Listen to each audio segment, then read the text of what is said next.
In the last video, we discussed pH of strong acids, and now we're going to look and see how things change when we determine the pH of weak acids.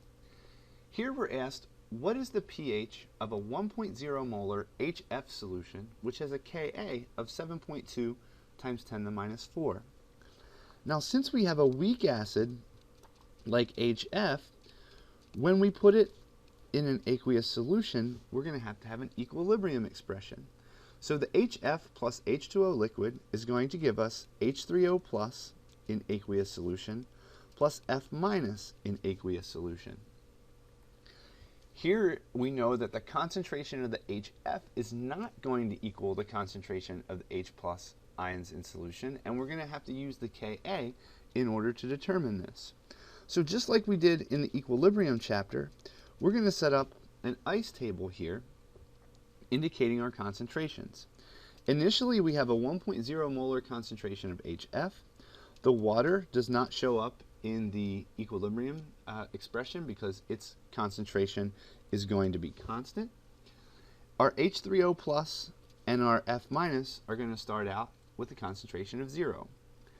As the equilibrium is established, the H3O plus concentration and the the F minus concentration are going to be plus X, and the HF will be minus X.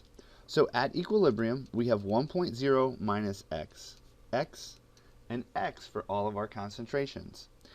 If we set up our Ka expression, it's going to be the concentration of H3O plus times the concentration of F minus divided by the concentration of HF. This is going to equal 7.2 times 10 to the minus 4. If we now plug in our equilibrium concentrations, we're going to have X times X divided by 1.0 minus X equals 7.2 times 10 to the minus 4.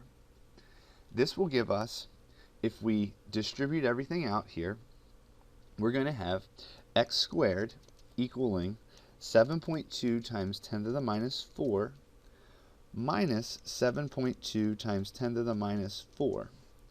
Okay, we can now say that X squared plus 7.2 times 10 to the minus 4 X minus 7.2 times 10 to the minus 4 is going to be equal to 0. From here we can apply our quadratic equation, and if we do that, X is going to be equal to 2.7 times 10 to the minus 2. Now, anytime we are looking at equilibrium concentrations, we have to figure out what we just determined X to be. In this case, X is going to equal 2.7 times 10 to the minus 2, and that equals the concentration of H3O plus, which also equals the concentration of F minus at equilibrium. Okay, so to calculate the pH, we need this value, or we go with the negative log of H3O plus, and our pH is going to equal our negative log of 2.7 times 10 to the minus 2, which is going to equal 1.6. So to recap everything here, if we're trying to determine the pH of a weak acid, we set up our equilibrium expression for our weak acid. We're given the Ka being 7.2 times 10 to the minus 4. We set up an ice table, write out the Ka expression, go through, use the quadratic equation to solve for X, look back up at our ice table to see that in this case X is going to be equal to the equilibrium concentrations of the H3O plus and the F minus. Really, the H3O plus is what we're looking for here. Use our pH equals the negative log of the H plus concentration, then plug in the value for that H plus concentration, take its negative log, and in this case, it becomes 1.6.